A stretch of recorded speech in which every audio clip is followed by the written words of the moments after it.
مساء الخير. مساء النور. مساء الخير يا فندم، ازيك يا نور؟ أخبارِك كله إيه؟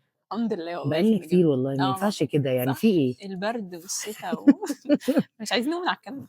يعني لأ محتاجين نضبّط موضوع الكسل ده، أول حاجة وحشتيني انتي كمان والله أو منوّراني جدًا النهارده في بودكاست يا فندم، قعدة حلوة وضحك من غير فلتر، بقى لنا كتير ما ضحكناش، فمحتاجين نجدد كده وننشّط حقيقي الحيوية. والله أنا بافتقد والله البودكاست بتاعك حقيقي. أنا عارفة إن النهارده هيبقى آخر جزء في كتاب شهرزاد on شهرزاد on fire fire. بالضبط، تكملة لآخر حلقة إحنا كنا اتكلمنا فيها. فعشان بس إيه نعمل كده نقول لينك للناس ونفكّرهم باللي إحنا اتفقنا عليه آخر حلقة. إحنا كنا اتكلمنا المرّة اللي فاتت على المشاعر، إزاي تفهمي نَفْسِك وتفهمي الtrue self بتاعتِك عن طريق الأول إنِّك تفهمي مشاعرِك إيه، واتكلمنا على 3 مشاعر، الغضب والخوف والحزن، وطبعًا قُلنا زي يا لهوي على الكلام، اكتشفنا حاجات كتير. فدلوقتي أنا عايزة بقى أجو بعد ال3 مشاعر دول، بعد ما أنا خلاص فهمت نفسي، فهمت الtrue self بتاعتي، اديت لنفسي وقت في الحزن وفي الغضب وفي المشاعر اللي بتيجي لي، وخلاص فهمتها وعايزة بقى أعدّيها، عايزة بقى إيه، يعني أبتدي الخطوة اللي جاية، أبتدي منين؟ يعني أعمل إيه؟ يعني خلاص أنا فهمت. انت عايزه بقى تشوفي التراك اللي هيكون مناسب ليكي. خلينا ماشي، نقول كده أوكي، يعني أنا هي عشان أنا تايهة فأنا مش ايوه عارفة المفروض أبتدي منين. الحياه تراكات كتيره او طرق بقى كتيره، أوكي، وانا مش عارفه انهي طريق هو ده الطريق المناسب ليا او الطريق اللي هيحقق ذاتي، او نقولها بقى زي ما احنا اتعلمنا الطريق اللي هيخليني خليفه قويه. ماشي، ما هي دي البداية فعلًا، إمم. أوكي، ملخصًا للي فات، إمم، إحنا قُلنا أنا دلوقتي عايزة أقوم آجي أشتغل، هالاقي حاجات كتير تحديات عشان أقوم أشتغل، صح، حاجات في المجتمع وحاجات بيني وبين نفسي. حاجات في المجتمع جِبنا مثال الناس هتقول عليَّ إيه، صح. بس أنتِ هتلاقي حاجات كتير تانية في المجتمع بس ده القصد هنا إيه، إن إحنا يعني أهِّلي نفسِك كده نفسيًا إن أنتِ لازم هيكون في تحديات في المجتمع. ده إحنا أكيد كل يوم، كل يوم. الحياة اللي هي الperfect دي في الجنة بس. يا رب إن شاء طيب الله.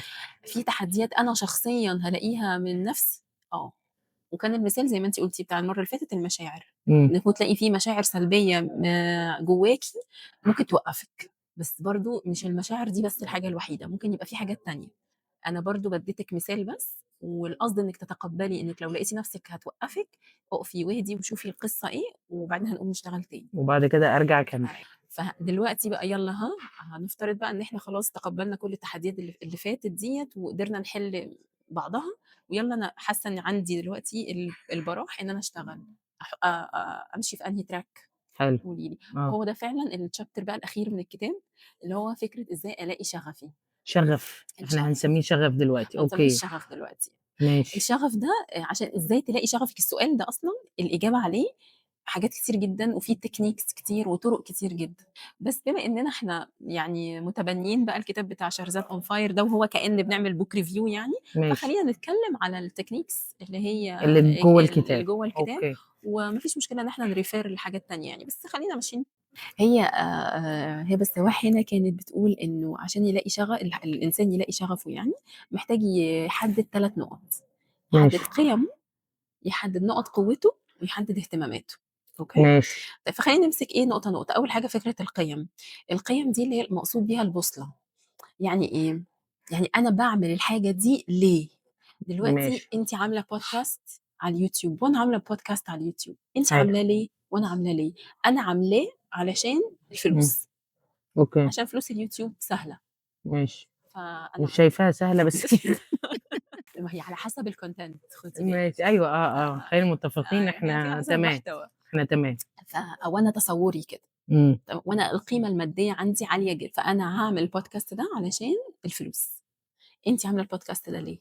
عشان الأثر زي ما عشان باقول، الأثر إمم، بالضبط، ده فرق بقى القيمة اللي باقول لِك عليه. أنتِ بتعمليه عشان الأثر ومركّزة أوي إنه بتعمليه بإحسان على قد ما تقدري، يعني قدر استطاعتِك بتعملي أحسن حاجة في مثلًا الmontage والediting والكلام ده، عشان عايزة الحاجة تطلع بأحسن صورة، عشان عايزة أثرِك يبقى بأحسن صورة. وأنا لمّا باعمل ممكن أكون باعمل بإحسان برضه واعمل بأحسن حاجة، بس عشان عايزة الفلوس. دي القِيَم، دي القيمة. على فكرة ما فيش مشكلة إن أنا يعني معنى قيمة الفلوس اللي أنا عايزاها دي حاجة مش مش كويسة، لأ، مش لأ مش الفرق فين بقى؟ في الدافع، يعني إيه؟ إن المفروض القيمة دي الدافع فيها لله، أنتِ عايزة تسيبي أثر عشان يتقال عليكِ. ناجي اللي سابت الأثر دي أصلها بتاعة بودكاست خطيرة، والّا عايزة تسيبي أثر عشان يبقى صدقة جارية ليكِ، علشان يبقى سبحان الله يعني أنتِ شايفة إن دي حاجة أنتِ شاطرة فيها، فيا رب أنا استخدمت الحاجات اللي أنا شاطرة فيها. فكرة بقى أوكي. دافع أنتِ أصلًا القيمة دي بتعمليها ليه؟ طيب أنا برضه لمّا قُلت دخلت اليوتيوب دوّة عشان عايزة أجيب فلوس، عايزة أجيب فلوس ليه؟ عشان أبقى غنية وأروح وأجيب وأعمل اللي أنا عايزاه، والّا عشان يبقى عندي عايزة يكون عندي مثلًا استقلال مادي، فأقدر مثلًا أمارس المعتقدات بتاعتي الدينية بشكل معيّن، لو أنا مثلًا باتكلم أتكلم من غير ما حد يضغط عليَّ ويقول لي يا إما تسكتي يا إما هاخد منِّك مثلًا الفلوس اللي بادّيها لِك، أنتِ فاهماني؟ آه. فهي في الآخر برضه إحنا أهم حاجة في القيمة دي الدافع. أوكي. أنتِ القيمة اللي بتحركِك دي وبتقول لِك روحي هنا ويمين وشمال، الدافع ليها إيه؟ ظهر الموضوع ده جدًا إمتى؟ صاحبتِك غادة لمّا استضفتيها، أنتِ بقى تقولي لنا الحلقة رقم كام؟ دي الحلقة رقم 1. لمّا هي فسّرت ردود أفعال الناس، لمّا بتقول لِك هُم بيسموها social intelligence، أنا مش شايفة إن دي اسمها social أيوه intelligence. الله يمسّيها هي بالخير. حبيبتي ما شاء الله ربنا يبارك فيها يعني، عندها قيمة الصدق أو قيمة الإخلاص أو قيمة الوضوح عالية جدًا، إمم. فما دي ما حقيقة. اتضحكش عليها بموضوع الsocial intelligence، لأ ده مش social intelligence، ده إمم. حاجة تانية. صح، ما فهمتِ؟ أيوه. فشُفتِ فهي عشان هي محددة قيمتها أو القيمة دي واضحة عندها، مش أي مطب بتتزحلق فيه. حلو. فأنتِ عشان كده محتاجة عشان كده مهم تحددي إن أنا لازم أعرف بوصلتي والقيم بتاعتي. القيم أوكي. بتاعتِك. طيب ماشي، خلّيني أحكي لِك حكاية بقى إمم. على موضوع إن قد إيه لمّا بتكون قيمِك واضحة وأنتِ محدداها، تيجي وقت القرارات المصيرية تعرفي تقرري قرار صح، قرار ما تندميش عليه. ما تجيش تقولي بسّطيها لي، أيوه. بسّطيها هاحكي لي، لِك جملة حكاية كل حلقة. حكاية سيدنا صهيب الرومي. صهيب الرومي. صهيب الرومي دوّة كان شخص يعني قبل بعثة الرسول صلى الله عليه وسلم يعني، جه قريش كان فقير، بس لمّا جه قريش اشتغل في التجارة وبقى شخص من أغنياء قريش. حلو. تمام، بس هو عقبالنا كلنا. قرشي يعني مش أصله بس قرشي، جاي مش من من برّه. أغنياء قريش. بعد كده جه الرسول صلى الله عليه وسلم، بعث الرسول صلى الله عليه وسلم وهو أسلم، وبعد شوية جه الأمر بالهجرة بقى من مكة خلاص، كلّه لازم أوكي. يهاجر يروح المدينة. فأنتِ في الوقت ده قريش بقى كانت بتمسك الناس اللي بتهاجر إمم. وقصص كده يعني. تمام. فسيدنا صهيب كان غني جدًا، عمل إيه بقى سيدنا صهيب؟ لَم كل فلوسه وجمّع كل فلوسه ماشي. وخبّاها في مكان، في حلو. مكة، بس خبّاها في أوكي. مكان يعني. آه. وسرقة بقى كده، ما إن الهجرة كانت سرقة، وهو سرقة كده إيه، كان مهاجر سرقة. المهم قريش مسكوه، أدركوه، فقالوا له: "ما انسى، أنت كنت جاي لنا حافي وإحنا اللي عملناك ومش عارف إيه، وما هياخدوا فلوسه. تهاجر تروح فين؟ عايزنا نسيبك تهاجر لمحمد أوكي، بس تدّينا كل فلوسك." فهو دلوقتي قدّام القيمة المالية إمم. وشاق عمره يعني هو تعب، أيوه. وقدّام قيمة حريته أو حرية معتقده، حرية الاعتقاد بتاعه. إمم. هو اختار إيه ساعتها؟ قال لهم على مكان الفلوس، وهُم فعلًا راحوا خدوها وسابوه، وهو راح هاجر الرسول عليه الصلاة والسلام يعني في عليه الصلاة المدينة، والسلام. وأول ما وصل المدينة الرسول صلى الله عليه وسلم قال له إيه: "ربح البيع." يعني سيدنا جبريل أخبر الرسول آه. باللي حصل يعني، وإن ربنا أوكي. تقبّل، أنت بِعت نفسك لله يعني، أو بِعت إمم. الفلوس دي أنت بِعتها لله إمم. وربنا تقبّل منك سبحان الله. حلو جدًا. هو إمم. لو ما كانتش قِيَم محددة إمم. كان هيعمل إيه؟ كان ممكن يندم. أو كان أبسط ممكن تفكير، يختار صح. أو كان ممكن يختار إنه لأ، دي فلوسي وأنا تعبت وهو له حق تعب فيها وكل حاجة، إمم. فلأ، مش هاهاجر وهافضل، بس هو كده عصى الأمر، عصى أمر ربنا يعني. صح. كان ممكن بعد شوية يندم على الاختيار اللي هو اختاره، بس بما إن هو قيمة حرية الاعتقاد عنده هي ديّة number one، فهو ما ندمش على قراره ده. على حرية الاعتقاد. في حلو. وقتها بقى الإسلام يعني، فاهماني؟ بس عاجباني الكلمة. إمم. آه. حلو، بناخد مصطلحات برضه من حرية البودكاست ده. الاعتقاد آه. أيوه. فأنا قصدي أنتِ لمّا تكوني بقى محددة القيم بتاعتِك دي، هتيجي في القرارات المصيرية بإذن الله طبعًا، إمم. هتبقي بقدر كبير جدًا مسددة في قراراتِك، حلو. وما تندميش بعد كده، تقوليش أنا لو كنت اخترت ده بدل ما كنت الاختيار اللي أنا اخترته ده كان زماني بقى في حتة تانية. أنتِ اخترتِ حلو. بناءً على القيمة اللي جواكِ اللي هتمثلِك.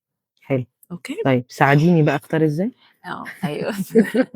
موضوع القيم دي ساعات إن إحنا يعني ممكن تكون عندنا بس إحنا مش عارفين أساميها مثلًا، أو حتى لمّا أنتِ قلتِ لي يالّا حددي قيمِك دلوقتي، تقولي يعني أعمل إيه؟ اللي هو إيه؟ أيوه صح، إمم. هاقول إيه؟ أنا مش هاقول ممكن حاجة. تكتبي أونلاين هيطلع لِك ليستة طويلة عريضة بمثلًا 30، 40، 50 قيمة. أونلاين. أونلاين على النت. أيوه اكتب قيمي اكتبي ما هي القيم، القيم مثلًا؟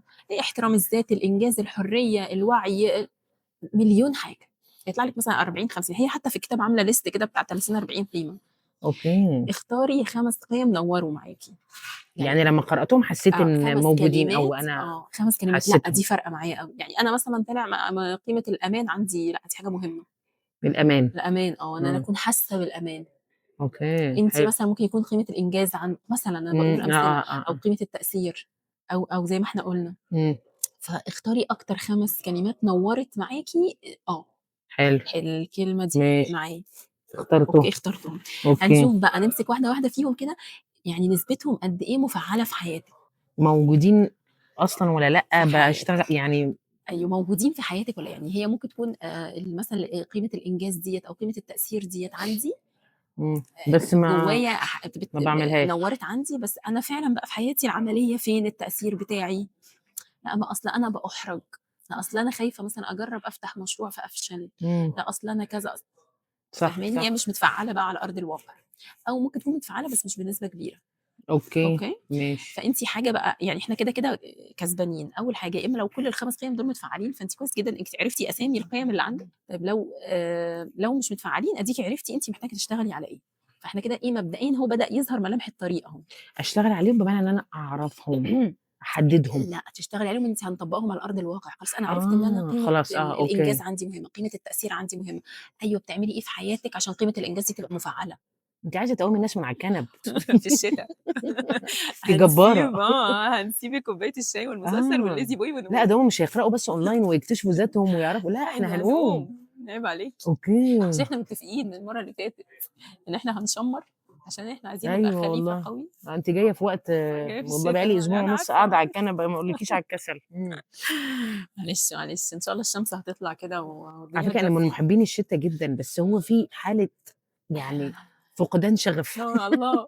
أنا لسه باقول لِك أيوه، بتضايقيني. ما هو شوف سبحان الله هو ربنا بيسبب الأسباب، الحلقة دي كان ده وقتها عشان سبحان الله. أقوم أنجز وهاقول لِك تاني. على حاجة تانية، بغض النظر بس عشان ما نخشش في debate سنة هجرية وميلادية. آه، عمومًا برمضان جاي آه، يعني اعتبريها بداية. مش إحنا دايمًا يعني كنا بداية السنة أو بداية يقول لِك رمضان يالّا أو خلاص بداية مش عارفة إيه، شوفي أنتِ مثلًا عملتِ إيه السنة اللي فاتت، وشوفي عايزة تعملي إيه السنة الجديدة. أديها فرصة حلوة، سواء من إحنا في شهر أوكي، يناير أو سواء رمضان خلاص كل سنة وأنتم طيبين. خديها إنه مثلًا أنا أو من رمضان ده أو من يناير ده هاعمل إيه عشان السنة الجاية. اعملي الplan بتاعتِك يالّا، هي دي هتساعدِك في الplan. ماشي خلاص، هاقوم من على كده الكنبة هتقومي من على عشان الكنبة خاطرِك، خلاص حاضر، خدي معاكِ ماشي، كوباية الشاي بس أنتِ قايمة. القصد من فكرة تحديد القيم دي إيه، إن هي دي الحاجة اللي فعلًا هتساعدِك يا ماجي تعملي بصمتِك، فعلًا هتساعدِك تمشي على الtrack اللي هتلاقي نفسِك مبسوطة أيوه رغم التعب. يعني أنتِ ممكن تكوني مثلًا هلكانة من شغلِك، إمم، وراجعة البيت الولاد مستنيينِك وأنتِ اتهلكتِ معاهم، إمم، بس جه في مثلًا ساعة بالليل، لأ أنا هاقعد وهاقاوم النوم عشان أقعد أعمل editing للpodcast بتاعتي، وافتح صح؟ البرينجلز اللي أنا سايباه من الصبح عشان هاكله في الساعة دي، أيوه. لأ ده مش في قيمِك دلوقتي. ما هو ده اللي هيشجعني أعمل البودكاست. أنتِ حافز أنتِ حاجة. فاهماني؟ يعني أنتِ طبعًا، رغم التعب أيوه، الphysical الجسماني، بس أنتِ هتبقي مستمتعة وأنتِ بتعملي الحاجات. دي فهو حقيقة، دي ده حقيقة، ده دي ده حقيقة. ده القصد في كل ده عشان تحديد أسيب الموضوع. الأثر، يا رب يتساب. إن شاء الله، لأ إن شاء الله يتساب وإن شاء الله ربنا يتقبل منِّك يا رب. يا رب إن شاء الله، ماشي، أوكي، خلاص يا فإحنا جماعة كده هنقوم من على إيه، الكنب، هنقوم من على الكنب. فصدقيني على قد الموضوع ممكن ياخد منِّك شوية وقت، بس هتحسّي لمّا تشتغلي بيه هتحسّي بأثره جدًا، هتحسّي بإن أنتِ مبسوطة وأنتِ بتعملي الحاجة. حاضر، ماشي، طيب حاضر، خلاص حددتِ قيمي، أوكي، أو خلاص بوصلتي. عرفتها وخدت ال5 اللي أيوه، أنا هامشي لأ عليهم. مبدئيًا ال5 إمم، ودايمًا لازم برضه حاجة عشان دي بقى تفرق معايا أنا، رجّعي أنا باعمل كده ليه؟ لازم ترجّعيها لله، أيًا كان الطريقة، شوفي هتعمليها إزاي عشان ترجّعيها لله. لو ما كانتش لله أخاف عليكِ بجد. معلش اربطي لي اديني مثل، ما أنا يعني قُلت لِك زي ما أنتِ أهوّة عايزة تسيبي أثر ليه، أوكي، أو أنا آه، داخلة اليوتيوب عشان أجيب فلوس ليه. إمم، قصدي الدافع، أيوه لازم فهمتِك، ترجّعي يعني عارفة حُطّي سؤال ليه، ليه، ليه لحد ما توصلي إنه لربنا بطريقة أو بأخرى. أنا قايمة أطبخ ليه؟ أيوه، بجد أيوه، والله والله أيوه أيوه، الحلو معاكِ إن أنتِ بتدّيني time limit في كل حاجة. يعني مش مثلًا أنا قعدت مع نُهى فنُهى يالّا ونقوم دلوقتي ونشتغل، لأ أنتِ اديتيني time limit للمشاعر، أفهم حزني وأغضب وأقوم، وبعد كده أعرف قيمي، وعقبال ما أعرفها وآخد وقتي وأقوم، بس في الآخر لازم أقوم، يعني أنتِ هنقوم، حاضر، يعني كده. فالtime limit معاكِ حلو، مش اللي هو يالّا وأقوم دلوقتي ونجري، لأ كل حاجة لازم تاخد وقتها عشان أقوم باقتناع أو بحماس أو بهدف أنا عايزة أوصل له في الآخر، ما يبقاش الموضوع أنتِ بتدّي عارفة يا rules ماجي، كده. شُفتِ حد أو أنتِ مثلًا اتعلمتِ الفروسية قبل كده؟ والله نِفْسي بس لأ بُصّي، ما بيعلموهم إزاي يقعوا من على الحصان. إزاي يُقعوا؟ إزاي يُقع من على الحصان من غير ما يأذي نفسه، عشان أوكي. لمّا يُقع في الحقيقة من على الحصان ما يتأذيش، هيبقى ويقوم تاني يركب تاني ويكمّل. إحنا بنعمل كده. أنا باقول لِك حلو تاخدي المثال. وقتِك خالص عشان نتعلم إزاي نُقع، عشان لمّا أقع ما أقعش وأتكسر وأفضل، لأ إمم. أنا هاقع وهاقوم. لأ عندي مثال بس على الكورة، هُم برضه بيعلمونا إزاي نُقع وإحنا لمّا بنكمّل في الكورة والله، عشان والله اللعيبة ما عاش. الإصابات ما تبقاش لازم تُقعي بطريقة معيّنة عشان الإصابة ما تبقاش كارثية. وفي أوروبا والدول المتقدمة آه. بيعلّموا الناس العواجيز إزاي يقعوا، عشان لو برضه. اتزحلقت لو عملت يعلّموها تُقع من غير ما تكسر نفسها. آه والله فهي تيتة، يا عيني يالّا ربنا الحمد يعفو لله. عنها يا رب. فهي نفس الكلام اللي إحنا بنعمله. أنا باقول لِك ليه تاخدي وقتِك، عشان يعني نتعلم الحاجة ونقتنع بيها، ونتعلم لو وقعنا ما فيش مشكلة هنقوم. لمّا تكوني مقتنعة بالحاجة ما فيش مشكلة إني أقع عادي. القصة دي كلها دي رحلة. أصل ده مش زرار هندوس عليه أو حاجة هنعملها يالّا بالضبط. what's next خلاص أنا عملت كل اللي أنتِ قُلتِ عليه، وإيه اللي بعده؟ ما لأ، دي ينفعش، رحلة. صح. وهاقول لِك بقى على quote في الآخر كده عجبتني بخصوص موضوع الرحلة دوّة، بس ماشي. خلّيها طيب لوقتها. إحنا كده خلّصنا القِيَم؟ خلاص أنا كده إيه حددت القيم بتاعتي، ماشي. اتفقنا؟ طيب عايزين بقى نحدد نقط القوة. دي وهو كانت تاني حاجة في دي كانت تاني الشغف. حاجة في الشغف، أوكي؟ أوكي. ده الاستثمار الحقيقي، ده استثمارِك في نفسِك الحقيقي، إن أنا أعرف قوتي فين. إنِّك تعرفي نقط قوتِك. نقط القوة دي الtool. أوكي. شوفي الtarget اللي هو القيمة، ماشي. أوكي؟ وأصلها لله زي ما قُلنا. تمام. الtool اللي هتوصّلني للtarget ده هي نقط القوة. لو أنتِ مش شاطرة من الtools أو مش متمكنة من الtools بتاعتِك، مش هتوصلي للي أنتِ عايزاه. أوكي. تمام كده؟ ماشي، يالّا بسّطي فده الاستثمار الحقيقي. طيب أنا يعني أنا أعرف برضه نقط قوتي منين. فكّري في الحاجات اللي أنتِ شاطرة فيها، شايفة نفسِك بتعرفي تعمليها كويس، أو الناس بتقول عليكِ أنتِ شاطرة فيها. أسهل. دي لإن أسهل. ليه بقى أسهل؟ لإن أنا مثلًا حد من الناس كده، أنا عمري ما باصدّق نفسي. يعني لمّا بالاقيني باعمل حاجة باقول عادي ما كل الناس بتعمل. لأ على إمم. فكرة مش كل الناس بتعمل. أنتِ عملتِ إمم. الحاجة دي عشان أنتِ شاطرة فيها، مش كل الناس بتعرف تعملها. أنتِ بس متصوّرة إن كل الناس بتعرف أنتِ تعملها. متخيّلة لمّا كده. حد من برّه بييجي يقول لِك على فكرة يا ماجي أنتِ شاطرة في كذا صدّقيه، طبعًا حد أنتِ واثقة فيه يعني. مش بيجامل وخلاص. آه. الواحد ساعات ما أوكي. بيرضاش يصدّق نفسه. وبيخش إمم. لِك دخلة إيه الأفورة اللي أنتِ ما كل أيوه، الناس ما كل بتعمل مش العالم عارف إيه. بيعمل كده، يعني لأ. فالقصد إيه، ساعات في الوقت ده ساعات لو سمعتِ للناس صدّقي. يعني الناس لمّا تقول لِك أنتِ شاطرة في كذا صدّقيها. عشان في ناس كتير أعرفهم بيقولوا لي أنا ما أعرفش أنا شاطرة في إيه، أنا ما أعرفش أنا قوية في إيه، أنا على فكرة أنا مش شاطرة في أي حاجة، أنا يا دوبك باطبخ بس. طب على فكرة أنتِ فظيعة في الطبخ. وأنتِ والله. أصلًا ممكن تستثمري الحتّة دي في إيه، لإن هو الطبخ ده حاجة أيوه وحشة. مثلًا يعني إمم. باقول لِك لأ أنا ما في واحدة مثلًا شاطرة جدًا في الrelations في إن أي حد بيبقى عنده مشكلة ييجي اسمها يكلمها هي. peacemaker. peacemaker. الناس دي اسمها peacemaker. دول دول خطار. دول نعمة في وقلائل. حياتنا. أيوه، والله العظيم أنا ألاقي ناس كانت نعمة في حياتِك، إنِّك يكون في حد peacemaker كده في حياتِك. لو كل ما يحصل لك حاجة تقعد تكلميها تلاقيكِ كده. وتلاقيه جابت لِك حلول وأنتِ ما إيه ده، إزاي ما وهي خطرش فاكرة إن على هي ما بالي. بتعملش حاجة، أو فاكرة أيوه، إن هي مش يقول لِك شاطرة في سبحان حاجة. الله، سبحان الله. إمم. في كمان حاجات أونلاين كتيرة إمم. ممكن بقى يعني زي تيست أونلاين questionnaires يعني أو quizzes كده ممكن تدّيكِ تصوُّر مبدئي. هي في الكتاب كانت قايلة حاجة اسمه strength profile. أوكي. ويب سايت يعني بتبقي اسألِك كام سؤال كده وبيدّيكِ برضه ده عشان أنا عشان تعرفي أعرف نقط نقط قوتِك قوتي، إيه. أوكي، بنفسي. وقت الكتاب ما طلع كان الstrength profile ده أنا عملته كان free. أوكي. دلوقتي مثلًا ب$2 أو حاجة كده، يعني برضه مش مبلغ مش يعني. بسيط برضه. ومش ده الوحيد، ممكن في تعملي أي كتير. حاجة.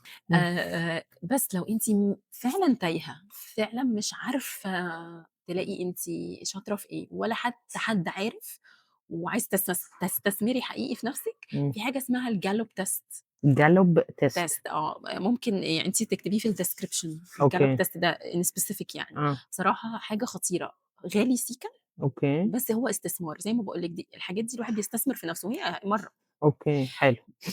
ماشي. بيسألِك بقى كمية أسئلة مهولة، ماشي. وبعدين بيدّيكِ النتيجة مش يا إما 15 ورقة يا إما 30 ورقة، حاجة كده. يعني بيدّيكِ عن كُرّاسة نفسِك. عن نفسِك. تخيّلي 30 ورقة بدل من 15 ورقة، أنا مش فاكرة بس بس العدد. رقم أيًا كان. مكتوب عليكِ أنتِ بس، عن نفسِك أنتِ بس، تحليلات إجاباتِك عن الأسئلة دي. يقول لِك أنتِ أصلًا نقط قوتِك إيه، ونقط ضعفِك إيه، والحاجات اللي أنتِ ممكن تستثمري فيها كbusiness إيه، والحاجات اللي أو محتاجة والنبي واحدة تحطّي. صاحبتي فعلًا عايزة تفتح مشروع، بس هي مش عارفة أيوه.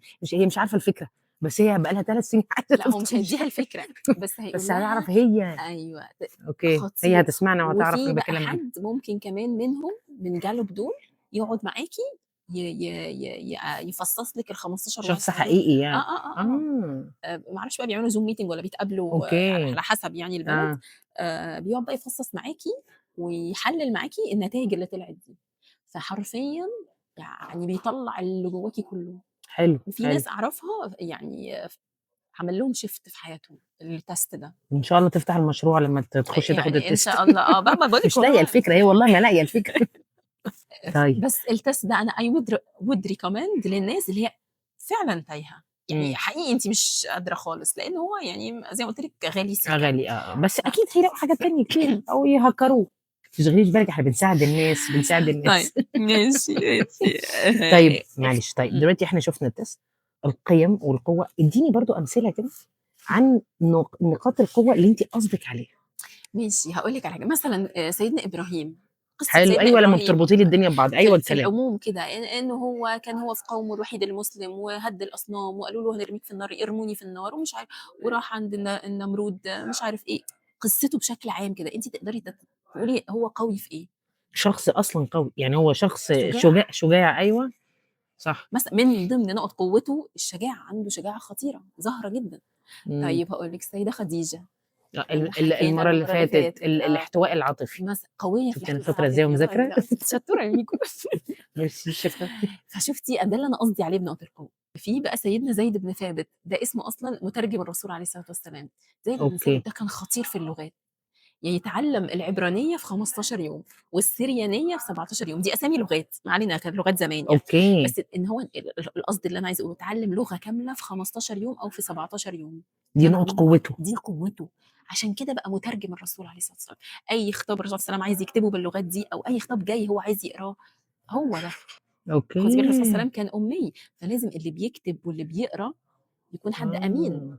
صح؟ صح، صح، مش أي هو حد برضه. طبعًا ما يعني كلّهم كانوا أمناء حوالين الرسول صلى الله عليه وسلم يعني، آه. بس اللي أنا عايزة أقوله إيه، كان قوي في الحتّة دي.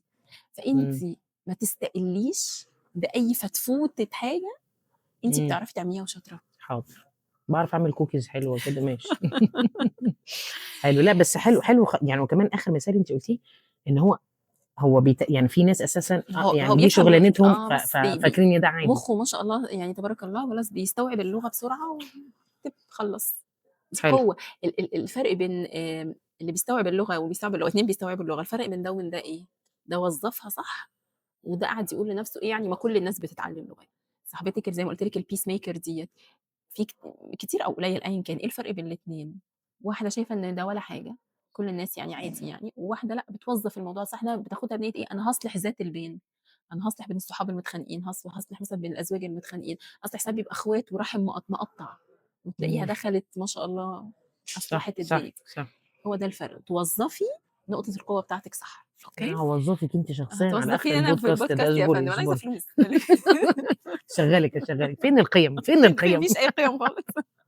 في طريقة تانية لطيفة كده يعني، إمم. إن أنتِ سبحان الله وأنتِ بتقرأي يعني وِرد القرآن كل يوم، تأمّلي كده الآيات اللي ممكن بتُقفي عندها. مثلًا لو أنتِ لقيتِ نفسِك بتُقفي عند آيات الصبر وقلبِك كده يعني بيرق ومش عارف إيه، فممكن يكون قيمة الصبر عندِك عالية. بتُقفي أوكي. عند آيات العفو أو كده، ممكن تكوني ناس من اللي هي بتعرف عندها ضبط نفس عالي. كاظمين الغيظ إحنا والعافين. لسه ما وصلناش للحتة دي أنا وأنتِ، بس إحنا لازم في وقتٍ ما نقول إحنا before وafter. ما تقلقيش. بس حلوة، إمم. حلوة وأنتِ بتقرأي القرآن.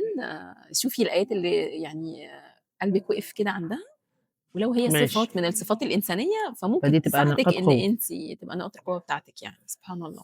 طيب أنا أوكي. حددت قيمي والtools بقى اللي هاستخدمها، اللي هي نقط القوة. ماشي. ساعات في النُص كده بابقى يعني مش عارفة أعمل إيه، عايزة أفصل شوية مش عارف إيه، هي دي بقى إيه الدور إنِّك تحددي على اهتماماتِك. دي تالت حاجة في دي تالت الشغف اللي حاجة أنتِ في كنتِ قُلتيها. الشغف، أيوه. أحدد اهتماماتي، إيه آه. القصد إن أنتِ الحاجات اللي بتحبي يكون عندِك الupdate عنها. ادّيني أمثلة، طيب خُشي فأنتِ على طول. هاقول لِك على حاجة، إحنا كده مبدئيًا عملنا تصوُّر مبدئي إمم. عن الطريق الtrack اللي أنتِ ممكن تمشي فيه. اللي هابتدي منه. عرفتِ أنتِ حلو. الtrack ده أنتِ ماشية فيه ليه، اللي هي القيمة، وعرفتِ هتستخدمي إيه وأنتِ ماشية، اللي هي نقط القوة. قوتي نفسها. وممكن لو أنا عايزة أريّح في الطريق، إيه الاهتمامات الحاجات اللي أنا ممكن أريّح فيها. ماشي. طيب هل بقى ده كده 100% بقى خلاص أنا كده ضبطت؟ لأ، هتنزلي وتمشي وتتحركي، وأنتِ في الطريق زي ما قُلت لِك هتلاقي بقى إيه trial and error بقى. ممكن تقعي تلاقي ده ما ضبطش، لا انا كنت محتاجه استخدم نقط قوتي بس بطريقه تانية، اوظفها بالطريقه دي، كل ده عادي بقى، تقبلي بقى كل ده عادي. وده كله عشان ابقى خليفه خليفه قوي. اقوى في الارض. متفقين من نفتكر الاول دايما احنا نبقى الهدف خليفه قوي. الاساسي، لان في ناس تقول لك هو انا هتعب نفسي قوي ليه كده؟ يعني في ايه الفرهده دي؟ اقوم من على الكنبه وادور وانزل واقع واطلع واقوم تاني، ايه نو؟ صح. لا صح صح. الجنه درجات ايوه خشي والنار عليا. درجات، ربنا يعفو عنا، بس ربنا خلينا يعافيك. نتكلم على الجنه. الجنه درجات. كل ما كنتي خليفه قوي كل ما درجتك هتفرق. كل ما كنتي بتحاولي وبتعافري وبتدوري عشان تبقي عندك احسان في الحاجه كل ما هتفرق في الدرجه. حلوه الجمله دي يا مبروزه، ماشي. ايوه ايوه، هيخلي الناس يعني مش قصدي اصل فعلا الناس كل شويه محتاجه بوش، محتاجه بوش عشان تقوم. طب هو انا هقوم ليه؟ الجو تلج ومدفيه نفسي والدنيا حلوه. صح والله. انا صح. نفسي بيجي لي وقت كده اللي هو انا ملزمه نفسي بحاجات ليه وهي اصلا مش ملزمه اني اعملها. مفيش انا حد طلب خلصت. مني. ايوه انا مخلصه كليه ومخلصه دراسه ومخلصه، انا مالي انا اذاكر واعمل ايه؟ صح صح. انا ايه اللي يلزمني؟ هي مم. دي. شوفي انت عايزه تبقي في انهي درجه. الله المستعان، ربنا يرزقنا يعني مع درجه الانبياء والشهداء يا رب يا رب اللهم والصالحين يا امين. رب، نتقابل كلنا في الفردوس الاعلى. لو يا ما رب. كانش ترجتك الفردوس الاعلى يا ماجي، ترجتك ايه؟ فخلينا نقول انه احنا اللي عايز يمشي معانا من الاول المطلوب تبقي خليفه قوي، راضيه باللي انت فيه خلاص. تسمعيش البودكاست بقى توكلي على الله. توجعيش قلبنا. بالعكس احنا عاملينه عشان الناس لا العكس. تعرف ان الموضوع سهل، وان هم يقدروا يبقوا خليفه اقوى، ويقدروا يثبتوا نفسهم وبحاجات بسيطه. انا مش لازم ابقى جينيوس زويل عشان لا وانت اوصل مش محتاجه للفردوس تجيبي الاعلى. حاجات من بره، انت بس كلها محتاجه موجوده. تبصي جوه. كلها بصي موجوده. جواكي وطلعي اللي جواكي. احنا بس لو طلعنا بس اللي جوانا واستخدمناه والله مش محتاجين اي حاجه من بره. ومفيش انسان ما عندهوش نقط قوه، مفيش انسان ما عندهوش قيم، مفيش انسان ماشي بلا هدف. كل واحد ماشي حتى بهدف التربيه، عارفين ده هدف يا جماعه، انت بتربي ولاد. بس لا احنا عايزين نوظف الهدف ده صح. خلينا بقى نقول بعض الادوات اللي هتساعدنا على الطريق واحنا ماشيين. ايوه. سهل لنا الدنيا الله يكرمك. اول حاجه الدعاء. سبحان الله طبعا يعني اساسي احنا يعني اساسي. بنستعين بالله في اول اي حاجه وفي اخر اي حاجه وفي النص، وكل ما بنقف سبحان الله بتستعيني بالله طول الوقت. سبحان الله الدعاء اصلا ده من الحاجات اللي بيعلم الانسان الصبر والاستمراريه. الرسول صلى الله عليه وسلم كان بيقول لا يزيد في العمر الا البر ولا يرد القدر الا الدعاء. انت كده كده كسبانه. الدعاء ده انت كسبانه على طول الوقت. سبحان الله. وادعي باي حاجه، باي كلام، باي طريقه، في اي وقت، يعني براحتي. الدعاء من الحاجات اصلا اللي مش مطلوب منك ولا تبقي مثلا على طهاره ولا واخده وضعيه معينه خالص. وانا قاعده كده هو يلا بينا سبحان الله. ماشي. بس خليكي بقى ذكيه بقى، احنا قلنا انت قويه. حلو. استثمري بقى في الاوقات اللي الدعاء المستجاب فيها. خليكي سمارت. اسالي ربنا بقى الثبات. اللي هو انا اسالك الثبات على الامر والعزيمه على الرشد، ان انت يبقى طول الوقت عندك عزيمه انك تقومي تعملي. ايوه لعلمك ان زي ما محتاجاه. انت قلتي العزيمه انك تقومي من على الكنبه دي مش والله سهله. ده صعب، انا بقالي اسبوع ونص، انا كان المفروض انزل حلقتين ما نزلتهمش. الشيطان بيخش لك بقى من مليون مدخل ومدخل. فسبحان الله فكره الثبات على الحاجه اللي انت بتعمليها، العزيمه انك تقومي وتشتغلي، البصيره. اللهم ارنا الحق حقا وارزقنا اتباعه وارنا الباطل باطلا وارزقنا اجتنابه. اللي يبقى عندك علا بنت عمي، بصيره. معلش، علا بنت ايوه عمي في الحلقه رقم 3 بعد اذن معاليك. حقيقي ده حقيقي قالت والله كده فعلا. فعلا. انا ايوه اتبسطت لما سمعتها قالت ايوه كده. صح. ودي حاجات كل دي معينات بقى على الطريق ان ربنا يبصرك، يخليكي تقدري تقومي، يخليكي تكملي، يبعت لك اللي يساعدك. ادعي ربنا صح. بالصحبه الصالحه. فالدعاء حاجه ايه اساسيه. اوكي. حاجه بقى لطيفه جميله جدا ودي المفروض تبقى عند اي مسلم وكل مسلم، اداره الوقت. اوكي. حياه العبث اللي احنا عايشينها دي مش هنكمل فيها مش كتير. عايزه اقول لك انا كنت بعمل ايه، خلينا ساكتين. مش معنى هقول لك على فكره حاجه يا ماجي، الموضوع مش حكايه مثلا اللي بيشتغل مثلا منظم وقته واللي مش بيشتغل. لا لا لا لا لا لا. دي ملهاش حقيقة. علاقه خالص. دي حاجه شخصيه وحاجه فعلا فروم انسايد. ده قرار شخصي. انت بتقرري هتنظمي وقتك ولا مش هتنظمي وقتك. فعلا بسطيها. قرار شخصي. طيب يس. احنا اتفقنا قبل كده، فاكره المره اللي فاتت قلنا ان احنا لا نملك على وجه الارض حاجه قد الوقت. صح. وهنسال عليها. الرسول صلى الله عليه وسلم بيقول لا تزول قدم عبد يوم القيامه حتى يسال عن عمره فيما افناه. نمبر 1. عمره ده اللي هو ايه؟ الوقت. بعد كده هيسأل عن حاجات تانية، عمله وماله والكلام ده، بس أنا باتكلم على أول حاجة تسألي عنها عمرك فيما أفنتِ. وده هو الوقت. هاقول بقى أفنيت عمري بقى قدّام المسلسلات. أفنيت عمري عشان كنت باشتغل، ماشي على فكرة ما فيش مشكلة، بس كنتِ بتشتغلي ليه؟ هارجع لِك تاني بقى للدافع، نيتِك في الشغل. أيوه. يا لهوي! هي دي الكارثة. دلوقتي اللي بيشتغل دوّة آه. قضّى كام لو حسبتيها هتلاقي في سنين، في مثلًا 40 سَنة من عمرِك راحوا في الشغل، أيوه صح. صح؟ طب ما هو لو ما فيش نيّة لل40 سَنة دول، أنتِ عندِك استعداد دول يskip كده يروحوا منِّك يوم من الأيام؟ إمم. لأ. صح. موضوع بقى تنظيم الوقت ده فيه إمم. techniques وstrategies كتير جدًا صراحة يعني. ستيفن كوفي موديل بقى اللي هي الtime management matrix، اللي هي عارفة القصد بيها to do list، عارفة الto do list دي بس آه. مقسّمينها كده بطريقة. أوكي. بعدين قال لك لا، لا، لأ، أصل الto do list لوحدها دي مش هتنفع، دي بتعلّم التسويف. أيوه، يعني نعمل إيه، اعملي حاجة اسمها time boxing، تقسّمي يومِك لboxes ماشي. وكل box أنا هاعمل فيه task. والbox ده مثلًا 4، 5 ساعات مثلًا مثلًا. 4، 5 ساعات، ساعة، ساعتين، أيًا كان بقى أنتِ وتقسيماتِك براحتك يعني، المهم أوكي. إن اليوم يتقسّم كده slots boxes، boxes، boxes، وتحددي الtask اللي هتعمليها في أنهي box، مش إن أنا النهارده هاعمل كذا. الto do list أنتِ بتقولي إيه، النهارده هاعمل كذا وكذا أيوه وكذا، صح. لأ، لأ ده كمان أحُط لها time frame يعني من حطيها في box time box. حاضر. حاضر. يعني قالوا بعد كده يعني ده آخر ما توصّل ليه العلم. أوكي. أوكي ستيفن كوفي ماشي. time box. بس أنا بقى هاقول لِك على حاجة خطيرة، انبهرت، انبهرت يا ماجي. حلو. لقيتها بقى إن إحنا أصلًا في ديننا وفي ثقافتنا العربية الشرقية اللي أنا كنت باقول لِك شايفة إن هم زمان بقى آه، يعني ناس الIG مساء متأخرة، الخير. الكلام ده موجود. من قديم الأزل. الإمام الغزالي بيقول في كتاب إحياء علوم الدين إيه، أنا هاقراها زي ما هي كده، أوكي، هي أوكي. حلاوتها كده زي ما آه. هي. بيقول: "ينبغي أن يكون المرء مرتبًا، يقدم الأهم فالمهم من أشغاله."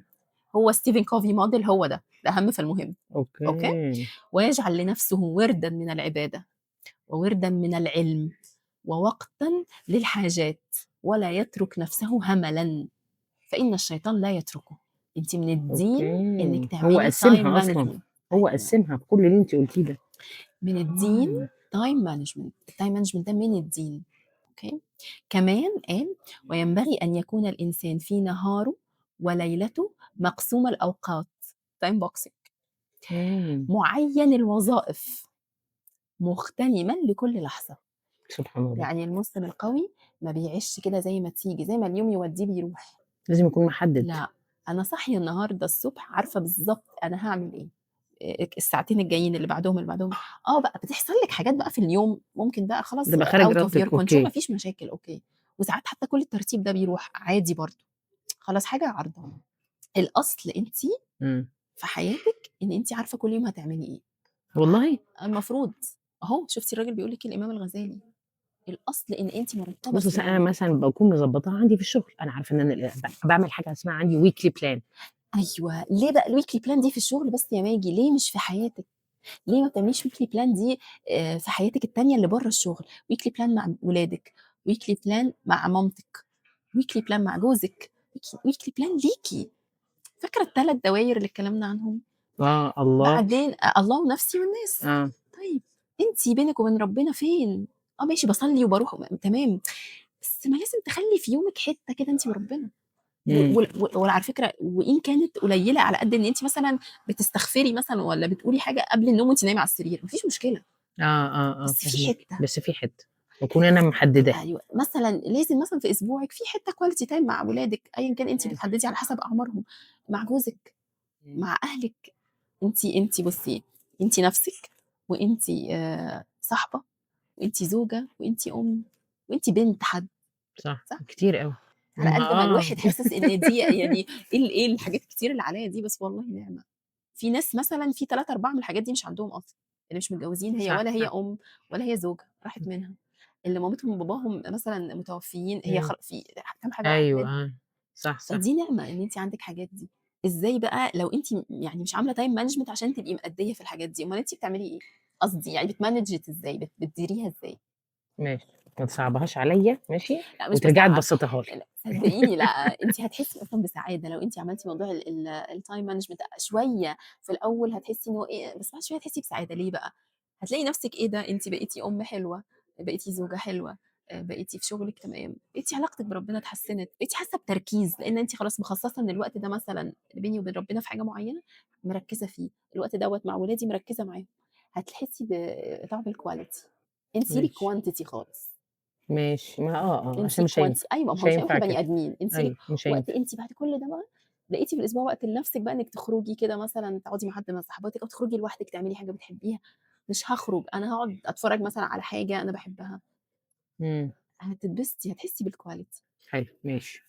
أوكي؟ أوكي خلاص حاضر. وفي بقى برضه applications كتير وcalendars وحاجات كتير جدًا تساعدِك على موضوع الtime management دي. أنا مش عايزة أقول تكنيك معيّن، بس القصد لأ دوّري وشوفي وtrial and error وشوفي إيه اللي هيريحِك. جرّبي ده ريحني ما ريحنيش، في حاجات كتيرة أوكي بصراحة. let's try ماشي، إمم. ماشي حاضر. في podcast جميل أوي بصراحة، إمم. أنا هارشّحه بتاع الشيخ أمجد سمير. أمجد سمير. الpodcast ده اسمه سلسلة التحرُّر، هم 6 أو 7 حلقات، حقيقي هتبقى يعني أحسب يعني اللي يسمعهم هتبقى نقطة فارقة في حياته فعلًا. هافترض إنِّك التحرُّر. أنتِ ما إمم. عندكيش وقت تسمعي السلسلة كلّها، اسمعي لي بس الحلقة الوحيدة بتاعة التحرُّر من الغفلة. أوكي الحلقة هو نفسها اللي اسمها التحرُّر من بيتكلّم على موضوع الtime management ده، ماشي. لكن يعني بجد I would recommend السلسلة كلّها. طيب الحاجة التالتة اللي هتساعدنا بقى في الطريق فكرة إيه التقبُّل، إحنا تقريبًا قُلناها في وسط آه، الكلام، آه، آه. لازم تتقبّلي دي رحلة عُمر، عادي هاقع أو هافشل، عادي آخُد خطوات والاقيني بارجع لورا مش بامشي لقدّام، ما فيش مشكلة، إمم. عادي إني أتوه في النُص وأنا ماشية كده وأنسى هو أنا أصلًا باعمل كل ده ليه، عارفة لمّا قُلت لِك أنا بالزم نَفْسي أصلًا بالحاجات دي ليه، أنا نسيت هدفي، إمم. عادي تنسي هدفِك على فكرة، عشان كده كويس إنِّك دايمًا تبقي عاملة علامات وحاجات تفكّرِك بهدفِك، تبقي كاتبة عندِك في الnotes تبقي مش عارف إيه، أيًا كان شوفي الطريقة اللي تريحِك. حاضر. ومن أكتر الحاجات اللي هتsupport في موضوع إنِّك نسيتِ هدفِك ده، المجتمع الداعم، أو زي ما بنقول كده الصُحبة. لو أنتِ أوكي. حواليكِ ناس آآ فاهمة الدنيا وشبهِك وبتعمل زي اللي أنتِ بتعمليه، لمّا تيجي لِك لحظات الdown دي، هيساعدوكِ إنِّك ترجعي تاني. ماشي حاضر. أوكي؟ طيب وفي حاجة بقى لطيفة أوي، إنِّك تتخلّصي من قُطاع الطُرق. فاكراهم، فاكراهم لأ كانوا غير معانا. قُطاع الطُرق اللي هناك، أيوه آه. قُطاع طُرق جداد. مين بقى قُطاع الطُرق دول؟ سبحان الله.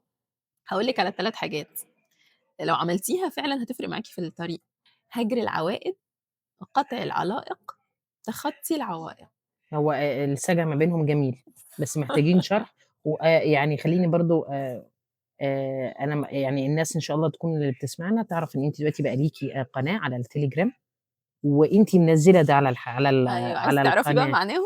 بس تعالي لي هناك خلاص، بقى على بس خلاص، التليجرام. هانزّل لهم الlink بتاع التليجرام تسمحي بس لي؟ هي يعني كل الناس طبعًا أهلًا وسهلًا، بس ladies only. سهلة بس هُم هيخشوا يشوفوا على طول يعرفوا.